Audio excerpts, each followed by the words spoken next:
Hola, soy Arlene Medrano, soy orgullosamente mexicana, nayarita y latina, y además soy universitaria de la UNAM, periodista y activista, aunque me parece un poco extraño llamarse activista cuando lo único que haces es que te preocupe el mundo, ¿no? Todos lo somos de alguna forma. Lo que estamos viendo es, si volteamos del otro lado de las cosas, es el debilitamiento del imperio de Estados Unidos, que ha necesitado la violencia para hacerse notar. Lo hemos visto con Cuba, con Venezuela. De hecho, importante señalar lo que pasó a inicios de año, que fue el antes y el después de la forma en la que vamos a percibir a la región completa y sus resistencias. Lo hemos visto con la isla cubana, que resiste frente a los amagos de Donald Trump. Lo vemos con Colombia en estas elecciones del 21 de junio. Lo vimos en Perú y lo estamos viendo también en México, que de alguna forma se ha vuelto faro de luz para América Latina, y eso también conlleva una gran responsabilidad. Pero también estamos viendo en Estados Unidos que a la derrota diplomática que se tuvo con Irán, donde también se tuvieron que ceder por parte de Estados Unidos en los acuerdos que se tuvo, ahora la necesidad de imponerse ante países militarmente débiles, como es el caso de la isla, como es el caso de Colombia. Y me refiero a esto porque quizá no es tan omnipotente como creemos, incluso con fraudes, incluso con compra de votos, incluso con el Honduras Gate, que seguro ya hablaremos más al respecto. Vimos que sigue estando reñido y sigue habiendo un pueblo que sale a las calles y que protesta por la vida y que se la juega con eso. Y además es importante señalar la votación que existe de los peruanos, de los colombianos, de los argentinos, de los chilenos en el exterior. Es decir, sin vivir las realidades y consecuencias de estos gobiernos, deciden por un país que quienes se quedan tendrán que vivir esos amagos, y me parece fundamental. En el caso de Colombia, según el Ministerio de Exteriores, mencionaba que había sido histórica la votación de la segunda vuelta. Tristemente, vemos que se votó hasta en Israel con el 90% Abelardo de la Espriella. ¿Pero qué significa esto? Creo que no se trata de ver a ellos como personajes aislados, sino que también en México tenemos a muchos Mileis, a muchos Abelardos, a muchos Bukeles que sueñan con algún día tener la banda presidencial, y toco madera. Pero me parece fundamental dimensionar que no son burla, no son meme, es algo importante que tenemos que hablar, sobre todo la intervención electoral que se está viviendo. Escuchar al presidente de los Estados Unidos públicamente decir que Abelardo de la Espriella ganó gracias al apoyo de Estados Unidos nos demuestra que el Honduras Gate no es una conspiración, es una maquinaria a la cual nos estamos enfrentando en la actualidad. Vale la pena mencionarlo desde el contexto. ¿Quién es Juan Orlando Hernández, expresidente de Honduras, que fue detenido en Estados Unidos por el tráfico de cocaína? Y me parece interesante que Estados Unidos se diga tan defensor de la libertad y de la democracia y tan preocupados por la seguridad de América Latina, pero todos sus candidatos están ligados a mafia, a lavado de dinero, incluso a narcotráfico. Fue indultado hace unos meses en la administración de Donald Trump por el Departamento de Justicia, y su labor es y sigue siendo armar una estructura en Honduras llamada Honduras Gate, que busca con maquinaria de bots, con maquinaria de redes sociales, que también es algo muy importante, cómo el algoritmo se ha vuelto el nuevo campo de batalla. Y lo estamos viendo ahora operando. De hecho, la instrucción que se filtra y que Canal Red hace públicos los audios de este personaje junto con otros personajes más, mencionando que la labor del Honduras Gate por instrucciones de Estados Unidos es intervenir en las elecciones, específicamente Colombia y México. Y lo que estamos viendo en Colombia es una premonición a lo que tenemos que organizar en México, un pueblo organizado que le pueda poner un alto a un algoritmo sesgado que se ha utilizado como una maquinaria de propaganda fascista, porque eso es, donde la información parece ser amplia, pero verdaderamente no lo es tanto.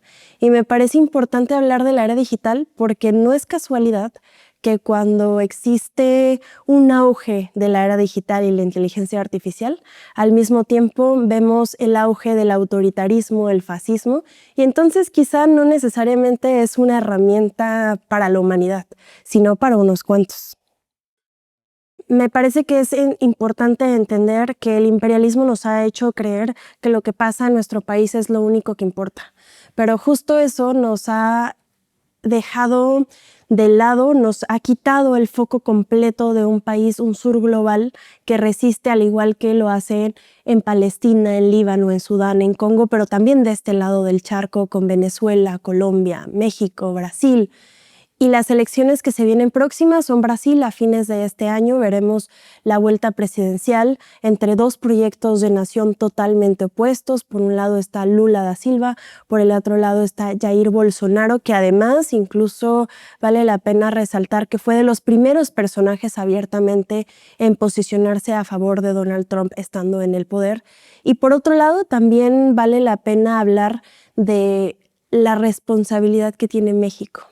En este 2027 no solamente se trata ni de partidos políticos, ni siquiera de curules o perfiles. Se trata de algo mucho más importante y es poder seguir manteniendo un tejido social y una conciencia de clase donde esas personas que lleguen a tomar decisiones recuerden que en México no solo es la frontera con Estados Unidos, sino también esta frontera representa toda una región que resiste y que buscamos que siga habiendo un proyecto que siga viendo a las personas, que siga apostándole a las mujeres, que siga apostándole a las minorías y que tristemente lo vemos enfrentándose no solamente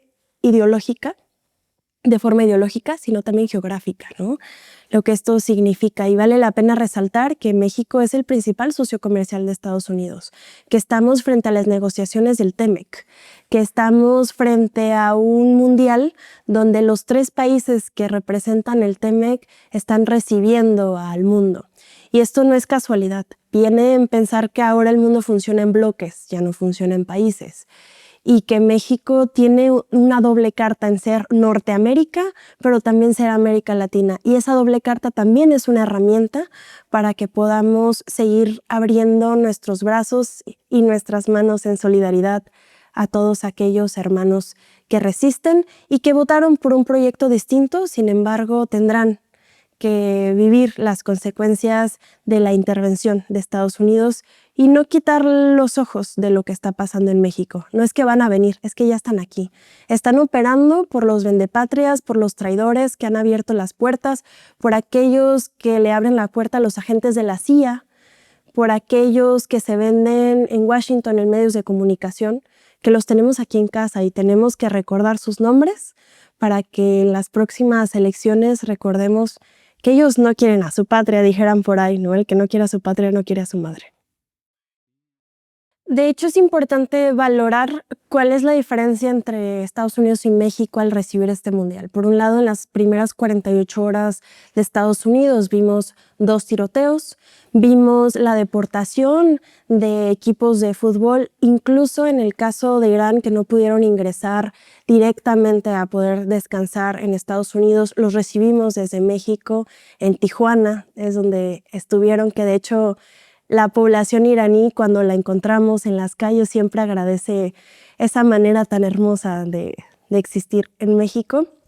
Pero también vimos 2 mundiales, ¿no? El mundial de las élites, el mundial de los privilegios, el mundial de quienes pagaron millones, cuando eso no es una realidad para la mayoría de los mexicanos. Vimos incluso a aquellos empresarios que no pagan impuestos y que fueron recibidos con gritos, burlas, incluso hablándose de la subordinación a Donald Trump por ser muy sutil en lo que le dijeron. Pero también está el otro mundial, el mundial que se vivió en las casas, el mundial que se vivió en el Ángel, el mundial que se vivió en las plazas públicas, la tregua de esos 90 minutos frente a todo lo que está pasando en el mundo, el pensar que los enfrentamientos que nos hacen sonreír se trata de un balón y algunas personas persiguiéndolo. Pero también creo que lamentablemente lo que hizo Estados Unidos por indicaciones de Washington y actualmente la derecha en nuestro país fue utilizar las causas legítimas, que siguen existiendo, que sí se tienen que visibilizar, que no porque todos estemos felices dejan de sufrir las madres buscadoras. Pero me parece que no nos pueden arrebatar la alegría, porque también veo la criminalización de la derecha por quienes festejamos. Y me parece interesante porque la alegría, el gusto, el baile, la música ha sido la forma histórica en la que América Latina ha sabido resistir frente al imperialismo. No les podemos ceder nuestra felicidad ni nuestra alegría porque desde la tristeza no se construye revolución. Y creo que entonces es algo mucho más complejo. No se trata de solamente voltear a ver una sola parte de toda la visión, sobre todo aquellos medios internacionales que en 3 minutos quieren narrar nuestra historia y luego se van y nos dejan con las consecuencias de un país que sigue viviendo. Sí, todavía hay desigualdades, todavía hay una deuda histórica para las mujeres, todavía hay madres buscadoras, todavía hay índices de violencia. Pero también está el otro mundial, ¿no? El otro mundial que sale a las calles, que encuentra en la comunidad resistencia. Y creo que aquí habría que preguntarnos quién se beneficia con el caos, ¿no? Y me gusta mucho beneficia, que termina en cia, y violencia, que termina en cia, y quién se beneficia, pues las últimas 3 letras de estas palabras. Porque curiosamente este manual ya lo hemos visto antes, el buscar crear una imagen de caos, lo vimos en Irán con las protestas de las mujeres, donde Estados Unidos utilizó una causa legítima para entonces justificar intervenciones. Lo hemos visto históricamente en Venezuela y Cuba, cómo se ha hablado, incluso nos vamos a volver esos países para denigrar, ¿no? un proyecto que me parece, al contrario, a mí no me gustaría que México se convierta en Estados Unidos. Pero al final el caos viene de una destrucción extranjera, ni siquiera viene directamente de las y los mexicanos. Los mexicanos no nos conviene la violencia, no nos conviene el caos, no nos conviene seguir contando a nuestros muertos frente al 75% de armas incautadas que vienen del norte. Tampoco queremos seguir siendo catalogados como narcotraficantes cuando lo que hacemos es trabajar y sacar adelante a nuestro país. Y también a las comunidades migrantes en los Estados Unidos que son criminalizadas por existir. Me encantaría ser, le dicen overcherear en mi generación, como contar todo. Sé que el tiempo nos reduce, pero sí me gustaría compartirles con mucho amor varias experiencias, porque lo que se vivió, iniciemos hablando de qué fue la flotilla, una iniciativa de 500 ciudadanos en el mundo que nos dimos cuenta que ver las redes sociales no bastaba, que publicar y dar like no era suficiente y que sí se podía hacer algo más. Y me parece que eso fue lo más importante, romper el cerco del no puedo hacer nada por dar ese paso. Lo que decidimos fue embarcarnos por el Mediterráneo en distintos puertos. Fueron 46 barcos para llevar ayuda humanitaria que existe en Palestina. Y es importante que no dejemos de hablar de Palestina, que lo que vive México, Cuba, Venezuela es solamente parte de la misma estructura de otros pueblos hermanos como Líbano, Palestina, que están viviendo un genocidio voraz.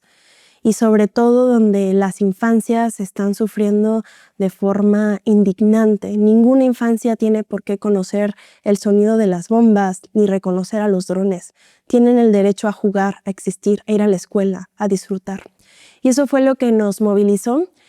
Tuvimos un ataque mediático muy fuerte, tanto de los bots en México que aún siguen activos. Sería buenísimo que ese dinero se distribuyera verdaderamente al país que dicen amar. Y también por los bots extranjeros. Empezaron campañas en contra de nosotros. Posteriormente vivimos ataques militares donde se atacaron a los barcos en los que íbamos. Varios barcos terminaron lastimados, destruidos y tuvieron que mover a las personas y redistribuirlas para posteriormente un 2 de octubre, que me parece muy simbólico para nuestro país y más como universitaria del UNAM, el secuestro en aguas internacionales por parte del ejército de Israel con armas, sabiéndose que ese mismo cuerpo militar es el que va a Gaza y mata en los hospitales. Sabíamos a lo que nos estábamos enfrentando. Sin embargo, creo que es una misión que merece ser vista también como un acto de resistencia política, donde la ciudadanía se organiza, donde nos damos cuenta que los organismos internacionales nos han dejado a deber como humanidad, donde No fuimos ni por valentía ni por heroísmo, sino por una desesperación de no ver resultados y de seguir viendo las noticias. Y me parece también importante hablar de aquellas historias que son las más valiosas, no quizá quienes tuvimos los focos, quienes fuimos voceros, no los parlamentarios, no los periodistas, sino la gente del día a día. Ver a un taxista, ver a un jubilado de autobuses de Barcelona diciendo que se subía por su nieto, ver a madres de familia diciendo que estaban cansadas de escuchar las noticias y que sus hijos les preguntaran sobre eso. Creo que ahí es donde está la humanidad, y esa es la misma humanidad que nos ha enseñado el pueblo palestino, que nos ha enseñado el pueblo de Cuba, que nos ha enseñado el pueblo de Irán, donde esa fuerza es la misma que se reencarna en nuestro país, que además tiene la ironía de no solamente enfrentarse a un imperio, sino vivir al lado de él. Y esa misma ironía que lo vemos ahora hasta con humor y tantos chistes que hemos sacado al respecto. Dicen por ahí, pobre México, tan lejos de Dios y tan cerca de Estados Unidos, pero importante porque